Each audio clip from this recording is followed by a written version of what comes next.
Mi lenne, ha összekevernénk a Hupikék-törpikék, a Legyek ura, a Lost és a még el sem készült Fehéregerek bosszúja történetét, és írnánk belőle egy könyvet? Sajnos erről már lekéstünk. Valaki megírta. Ráadásul egész jó film készült belőle. Az Útvesztő. De van-e olyan jó, mint a könyv? És milyen jó a könyv? Ebből a videóból rájöttek. És sok más érdekességet is elmondunk nektek. Tartsatok velünk!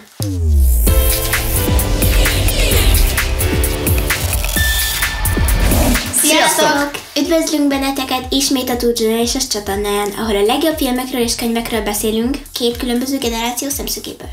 Ha most jártok nálunk először, és ti is szívesen olvastok és moziztok, mindenképp érdemes feliratkozni, hogy mindig napirenden legyetek az újdonságokkal.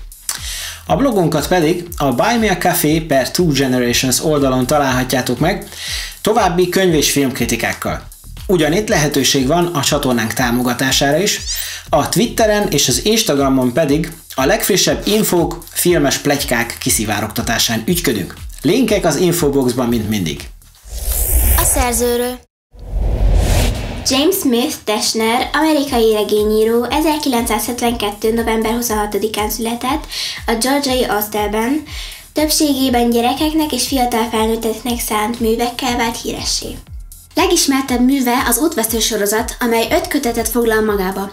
Ezek a 2009 és 2016 között megjelent az Útvesztő, Tűzpróba, Halálkúra, Halálparancs és Last Code. Egyéb sikeres sorozatai a The Jimmy Fincher Saga, a The 13th Reality, az Infinity Ring és a Halandósági R sorozatok. Történet. A videó további részében a történet végkifejletével kapcsolatos részletek találhatók. Aki még nem ismeri a történetet, annak javasoljuk, állítsa le a videót, és nézze meg újra, miután megnézte a filmet. Az Útvesztő története egy csapat fiúról szól, akiket egy elszigetelt tisztásnak zárnak be, amelyet egy hatalmas, biomechanikus szörnyekkel teli útvesztő vesz körül. A titokzatos alkotók minden tisztás lakó emlékeit kitörlik, mielőtt a rejtélyes dobozban a tisztásra küldenék őket, majd a fiúk reakcióit és agyműködését tanulmányozzák különböző sokkoló szituációkban, hogy kiderítsék, mitől immunisak a földet sújtó halálos vírusra, amely az ember agyát támadja meg. Thomas, a főszereplő megjelenése a tisztáson megtöri a megszokott rendet, ezért már kezdettől fogva megosztja a közösséget. Gellit, a lobbanékony előjárót pedig szinte azonnal esküdt ellenségévé teszi. Thomas a tiltás ellenére berohan az útvesztőbe, amikor a tisztás vezére Elbi és a futárok előjárója Minho veszélybe kerül, és megmenti az életüket, ezután pedig hivatalosan is tagja lesz a futárok csoportjának, akik az útvesztő feltérképezésén dolgoznak. Amikor az alkotók az első és egyetlen lányt, Terezát is a tisztásra küldik, kiderül, hogy nem jön többé ellátmány a fiúk számára, és nem csukódnak be éjszakára a tisztást az útvesztőtől elválasztó hatalmas falak, ami azt jelenti, hogy az éjszaka portyázó szörnyek, a siratók szabadon bejuthatnak a tisztásra. Innen már szinte teljesen elszakad a könyv és a film cselekménye egymástól, a rövid végkifejlet azonban az, hogy Thomas Minhoval megtalálja a kijáratot, de ez a siratok nappali búvóhelyén átvezet, vagyis elkerülhetetlenné válik a nyílt összecsapás. Ekkor a csapat végérvényesen két részre szakad, vannak ugyanis, akik inkább maradnak a védtelenné vált tisztáson, mint hogy egyenesen a szörnyek karmai közé fussanak. Akik szembe mernek nézni a retteget siratokkal, végül komoly áldozatok árán megmenekülnek. Gelli azonban megjelenik a kijáratnál, és megpróbálja megölni Thomast, akit barátja Chuck önfeláldozásával megment. Ezután felnőttek érkeznek, akik a túlélőket egy biztonságos helyre viszik, hamarosan kiderül azonban, hogy a megpróbáltatásoknak még nincs vége. Így téve nyilvánvalóvá, hogy a könyvnek, illetve filmnek lesz folytatása. Szereplők. Thomas a főhős szerepét Dylan O'Brien kapta, akit az MTV Teen Wolf sorozatában láthatott már a nagy közönség. Terezát, a tisztás egyetlen női lakóját Kaya Scodelario alakította, akit azelőtt a Skins című brit sorozatban láthattunk. A tisztás alvezérét, Newtot, Thomas Brodie Sangster játszotta, aki többek között a Trónok harcában, újabban pedig a Netflix nagy sikerű sorozatában, a Vezércselben is látható volt. A történet legkevésbé kedvelt szereplőjét, Gellit, Will Poulter játszotta, aki egyedi szemöldökének köszönhetően is nehezen felejthető. Láttuk már a Narnia krónikáiban és a Családi Üzelmekben is. Érdekességek.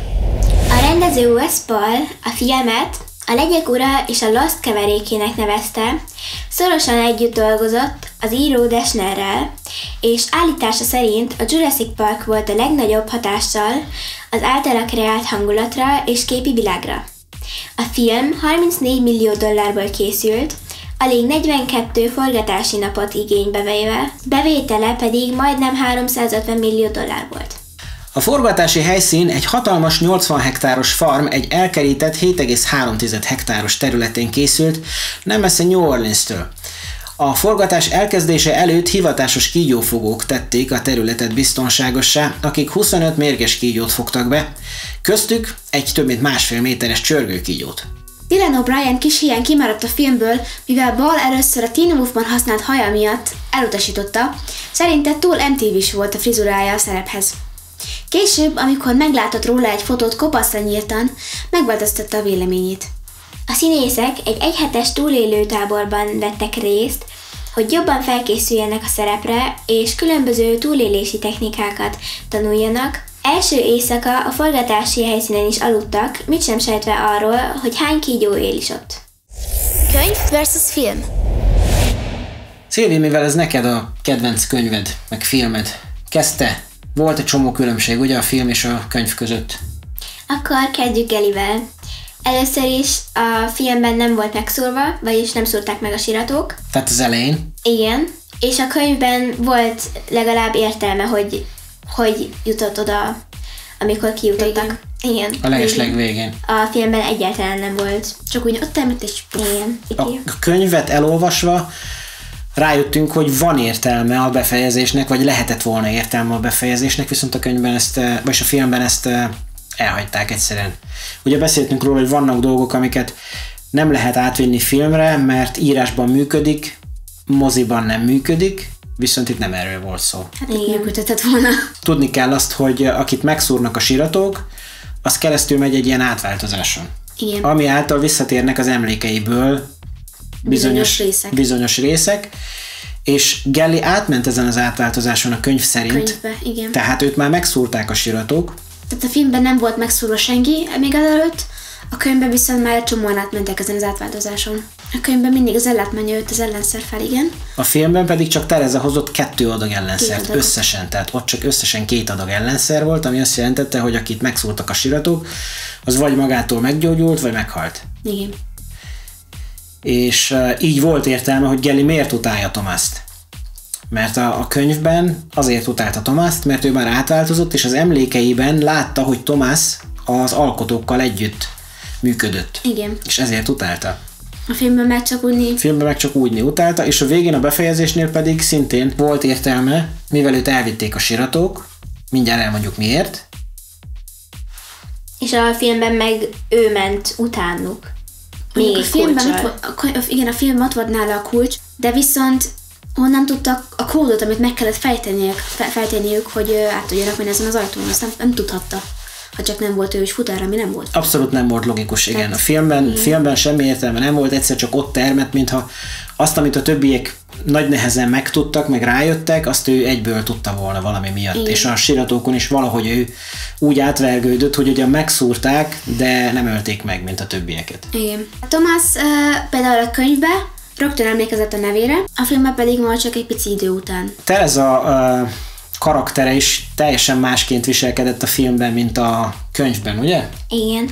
Például az, hogy a könyvben napokig komába volt, és a filmben meg... Szinte azonnal felébredt. Igen. Szinte azonnal felébredt. Meg az, hogy tudtak telepatikusan kommunikálni egymással, Tereza és Thomas. Igen, a filmben ez se történt meg. Pedig annak is megvolt a saját értelme. Igen. Mert meg is lehetett volna csinálni. Mert ugye ők ketten alkották meg azt az egész labirintust. És szerintem nagyon-nagyon rossz ötlet volt a filmben az, hogy bejöttek ezek a flashbackek, mert ez egyből lelőtte a poént. Egyből tudtad, hogy ez egy ilyen kísérlet. Mm. Mert amúgy ugye gondolhatta volna az ember, hogy az útvesztőt azt ilyen óriási laboratóriumi fehéreget találták ki, hogy bosszút álljanak, amiért ők egész napot sérafikáltak az útvesztőben, a laboratóriumban, és most akkor azt mondták, hogy az emberek most majd meglátják. És Vagy valami börtön. bármi. Igen. És a könyvben úgy is van, hogy nem tudod meg előre. Fogalmat sincs nagyon sokáig, és pont ez a vagány benne. Majd akkor derül ki végül, mikor már Thomas is átváltozott. Igen. Utána ő Igen, derül. igen. Az ő emlékeiből. Tudja meg az olvasó is. Igen, ő tudja meg először. A síratók? Különbség? Először is kinézet. Hát igen. Meg, hogy egyenként vitték el a fiúkat, nem egyszerre. Tehát kinézetre ugye itt úgy néztek ki, mint valami pókok. Igen. Mint valamilyen nagyon szörnyű, óriás pókok. Hanyyaklipókok. A könyvben meg inkább ilyen lánctalpokon guruló valamik voltak, amiket nem írtak pókokként le, de ha lánctalpokon gurul, akkor nem lehet pókszerű, és jóval lassúbbak voltak, mint itt tehát itt a filmben nagyon-nagyon fürgék voltak. Amúgy a filmben tegyük hozzá, hogy nagyon jók voltak az üldözési jelenetek. Igen. Az nagyon-nagyon jó volt. Tehát az egyik erőssége volt a filmnek, ezek az akciójelenetek, azok nagyon jól meg voltak csinálva. Ami nekem feltétlenül nagyon jól tudnak benne rohanni. Igen. Tehát az alapvető különbség a síratóknak a viselkedésében az volt ugye, hogy a filmben, amikor be tudtak törni a tisztásra, akkor egy óriási mészárlást rendeztek, és mindenkit, akit csak tudtak, megöltek. Igen, vagy elvittek. A könyvben pedig azt csinálták, hogy minden éjszaka betörtek, és egy valakit vittek csak el. Igen. Tehát mindig egyenként vitték el őket. Így vitték el Gellit is. Gellit is így vitték el, és ő volt az, aki megmondta, hogy egyenként el fogják vinni a síratókat. Nem tudom, hogy azt honnan tudtam úgy. Az még ugye érdekes volt, hogy honnan tudta vajon. De őt ugye úgy vitték el, és akkor úgy tudott ő végül oda bejutni, ahova Thomaséknak sikerült. A kijárathoz. Igen. Tehát a könyvben Gelli Thomasék előtt odaért. Igen. És amikor Thomas megtámadta, akkor azt nem a saját akaratából tette, hanem az alkotók kényszerítették. Akik akkor még éltek a könyvbe. A filmben már akkor mind halott volt, mikor odaértek. Igen, a másik óriási különbség. Tehát igazából nem is haltak meg. Igazából az egész egy átverés volt, igen. Egy másik különbség még az, hogy amikor beszélgettek úgy a csapattal, akkor Gelli beszaladt az útvesztőbe, és utána egy nap után kb. Megint visszajött. Tehát töltött kint éjszakát. Igen. Ami igazából lehetetlen. Ami nagyon veszélyes volt amúgy. Nagyon kevesen élték túl. És aztán visszajött, és ő mondta el a többieknek, hogy egyenként fogják a síratók elvinni az embereket. Igen. Na most a másik érdekesség, hogy a kód, amivel kijutottak, és a hely, ahol kijutottak, igen, az is teljesen más volt, igaz? Igen. Hogy is volt ez? Igen. Nekem az nagyon nem tetszett, hogy a kódot megváltoztatták, mert a könyvben sokkal érdekesebben találták ki ezt a kódot. Mert a filmben ugye csak az a kód volt, ami az útvesztőknek a különböző zónáinak a sorrendje. Az is vagány. Mondjuk az is érdekes, de a másik sokkal komplikáltabb volt, az sokkal agyasabb volt. A kimenekülési útvonal megint csak más volt, amit egyrészt megértünk, mert filmben jobban működött ez, és könyvben ugye olyan volt, hogy egy láthatatlan rész, tehát azt nem lehetett látni, valamilyen módon álcázva volt, és nem lehetett látni, olyan volt, mintha semmibe ugranának a szikla széléről, és egyszer csak eltűntek. És megjelentek a Sirató Odúba, úgy nevezték ezt a Sirató Odú. Igen. Véleményünk. Ugye a véleményünk a filmről, Szilvinek a véleménye nyilvánvaló. Ez az egyik kedvenc filme, és ő miatt kezdtük ezt az egész témát, ő miatt olvastuk el magát a könyvet is, hogy lássuk, hogy mi a különbség, honnan ered az egész. Úgyhogy neked a véleményed a filmről az, hogy... 10. Hogy 10, hogy jó.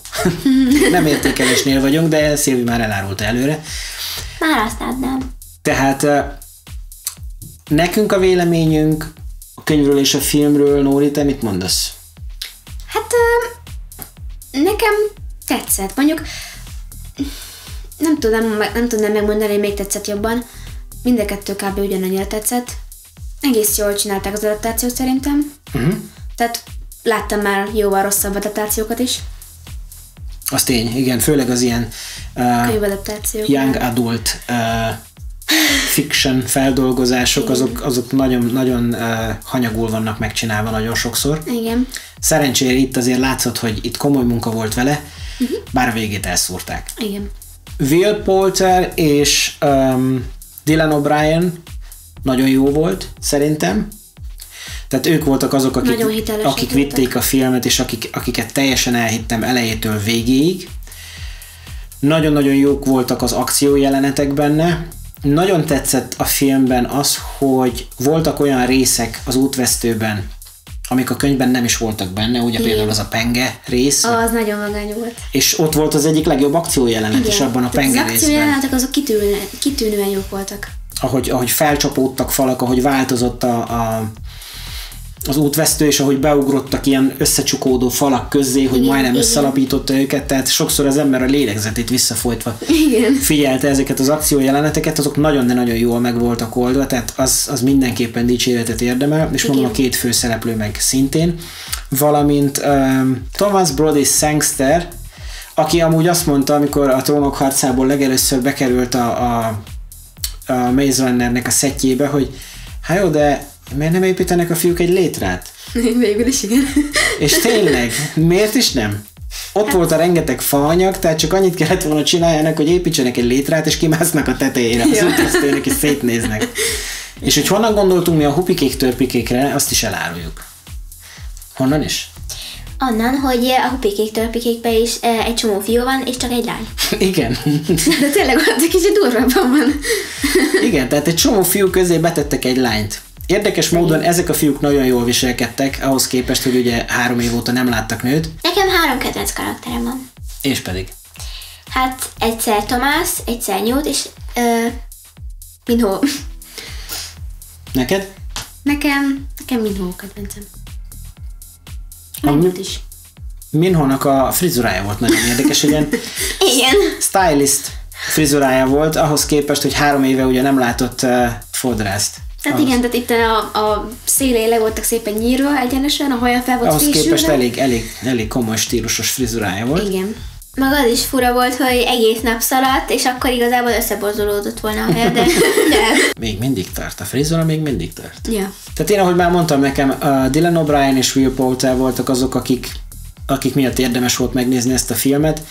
Ők voltak azok, és Will Poulter hiába játszott rossz fiút, hiába ő volt a negatív főhős gyakorlatilag ott a tisztáson, akkor is ő volt talán a leghitelesebb az egész filmben. Tehát ő neki egy pillanat alatt elhittem, hogy ő az, akit játszik. Értékelésünk. Szilvi, hanyast adsz a könyvre? Én egy 10-est adok a könyvre. Nóri? Én egy 9-est. Én egy 8-ast. Igen.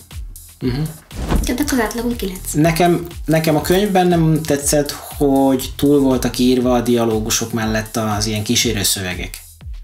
Tehát nem voltak pörgős párbeszédek, hanem túl volt komplikálva, túl volt írva.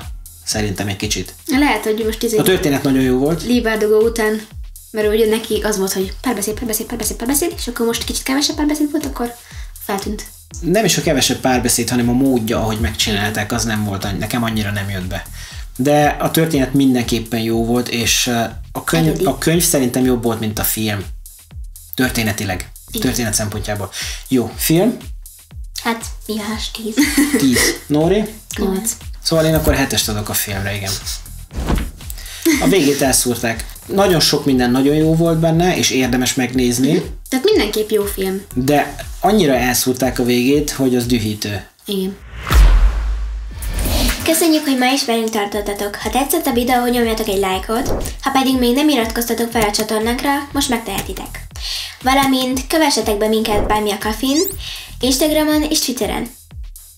Véleményeket, javaslatokat a komment szekcióban szívesen fogadunk, az infoboxban pedig egyéb érdekességeket elrejtettünk, többek között az általunk használt felszereléssel és Two Generations-os pólók és bögrék beszerzésével kapcsolatban.